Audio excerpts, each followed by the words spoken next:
Magandang umaga po sa ating lahat sa pangalan po ng ating Panginoong Hesus. Salamat sa Diyos dahil mabuti siya, tapat siya sa atin, hindi po siya nagbabago at patuloy niyang pinalalakas tayo, no? Pinoprovide yung pangangailangan natin at patuloy tayong pinatatatag sa hamon ng buhay.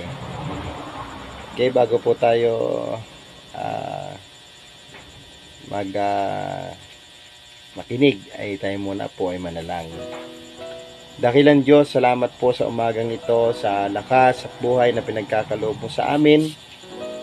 Salamat po sa provision mo sa lahat ng pangangailangan namin.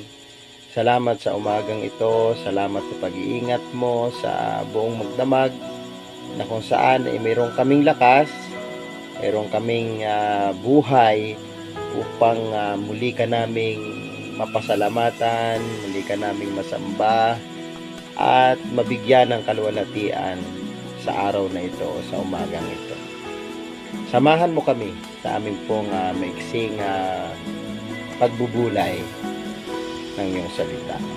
Salamat po, ito po ang aming dalangin sa pangalan ng Panginoong Hesus. Amen. Amen.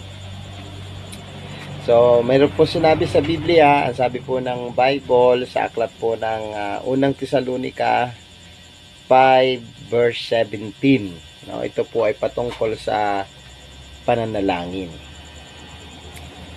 So, ang sabi po doon ay manalangin walang patid. Sa Revised Version ay maging matyaga sa pananalangin. So, pag-usapan po natin ngayong umaga ang patungkol sa pananalangin. Meron lang po tayong dalawang bagay na titingnan o bibigyan ng diin sa usaping pananalangin. No? So, ang una po ay ang prayer. Ito po ay alam naman natin, ang prayer, ito po ay pakikipag-usap sa Diyos. Pero may dalawang bagay po tayong titingnan dito. Number 1 po ay ang panalangin ay pagpapahayag, no, ng saloobin. Pagpapahayag ng nasa puso natin, ng nasa damdamin natin. So yan po ay isang uri ng pananalangin.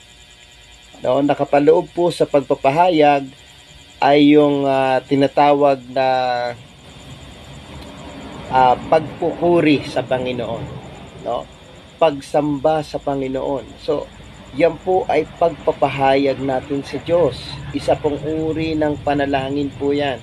Yung nagpupuri tayo sa Panginoon, no, binabanggit po natin yung kanyang kaluwalhatian, yung kanyang kadakilaan, yung kanyang kamanghamanghang gawa sa atin, no, yung mga himala na ginagawa ng Panginoon, no, yung pag-iingat ng Panginoon, yung pasasalamat natin sa Panginoon. So, ang tawag po diyan ay panalangin ng pagpapahayag ng saloobin na kung saan ay isang uri ng panalangin, no? Na niluluwalhati natin ang Panginoon, sinasamba natin ang Panginoon, no? Isa po yung uri ng panalangin. So, ano pa po yun? Yung pagpapahayag. So, kung mayroon kang pangangailangan, di po ba?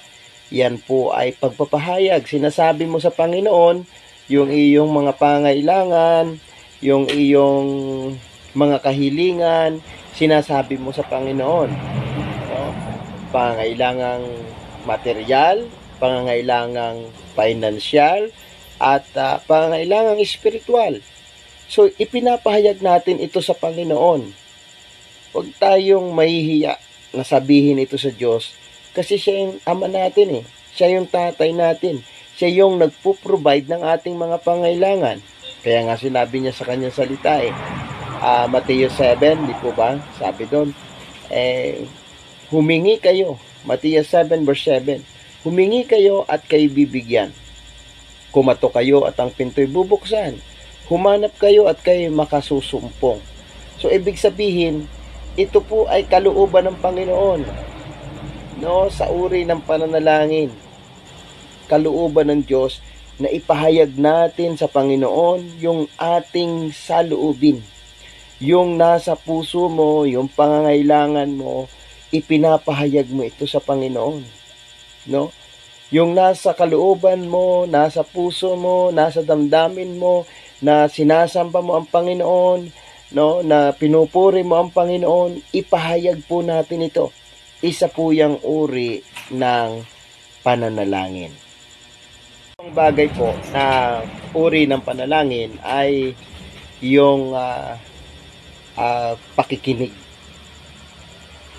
Mahalaga po yun. Malaman natin yung isang uri ng panalangin, ito po ay pakikinig.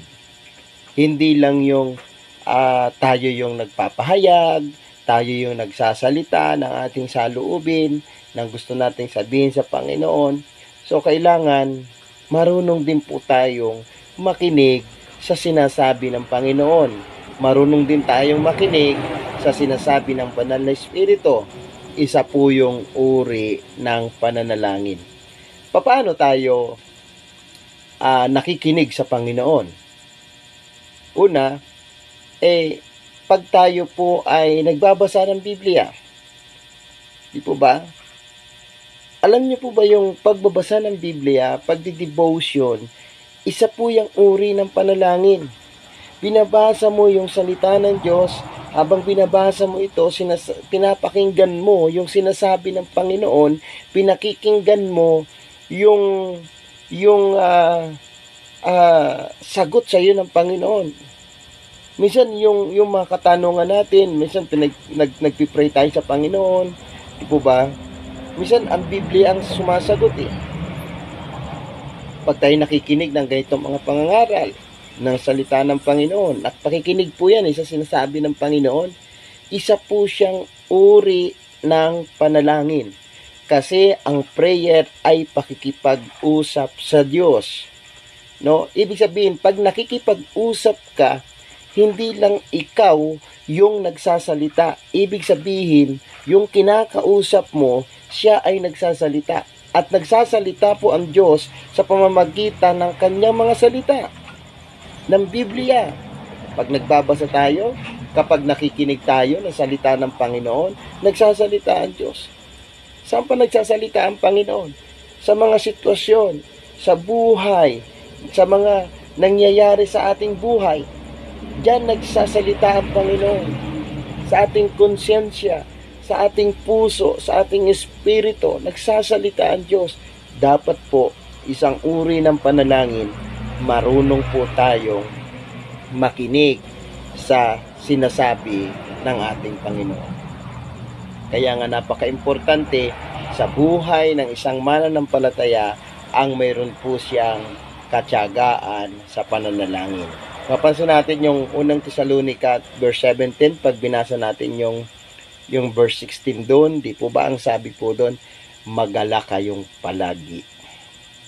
Napakahalaga na sa ating pananalangin, mga kapatid, ay mayroon po tayong kagalakan na makipag-usap sa Diyos. Kasi kapag yung kagalakan na yon ay kagalakan ng Panginoon, no? Ibig sabihin, yung kagalakang nararamdaman mo ay kagalakang nagmumula sa Panginoon, ay hindi po tayo manghihinawang manalangin. Hindi tayo mapapagod na manalangin.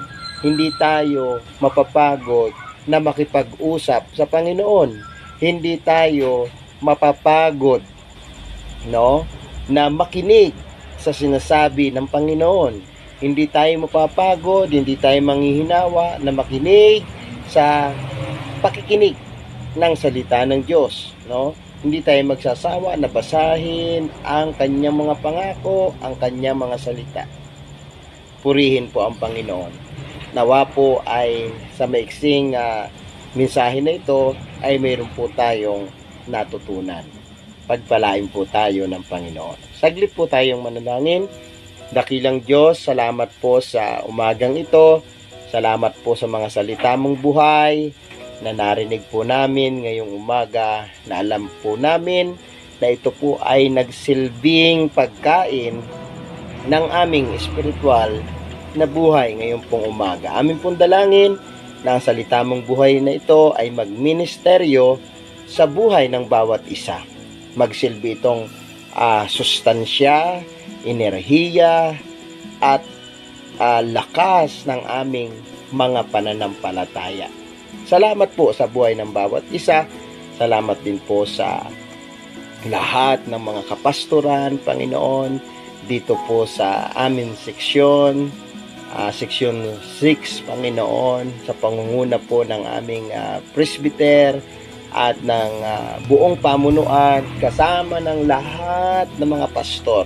Aming pong dalangin ang pagpapala, ang kalakasan, ang katagumpayan, Panginoon, ang pag-iingat, Panginoon, ang karunungan na nagmumula sa iyo, Panginoon. At dalangin din namin ang bawat iglesia, ingatan mo po at patuloy mo pong samahan, Panginoon, sa lahat ng ministry. Samahan mo po at patuloy mo pong pagtagumpayin, Panginoon. Maraming pong salamat. At sa mga kapatid na nanonood ngayon, aming pong dalangin na pagpalain mo po. Ano man pangangailangan, aming pong dalangin na i-provide mo po ito, Panginoon. Kung may sakit karamdaman, aming pong dinideklara na pinagagaling mo, Panginoon. Maraming pong salamat. Lord, inaangkin namin na tinugon mo ang aming pong panalangin sa umagang ito. Ang lahat ng papuri, pasasalamat ay ibinibigay namin sa iyo. Ito po ang aming panalangin sa matamis sa pangalan ng Panginoong Hesus. Lahat po tayo magsabi ng Amen.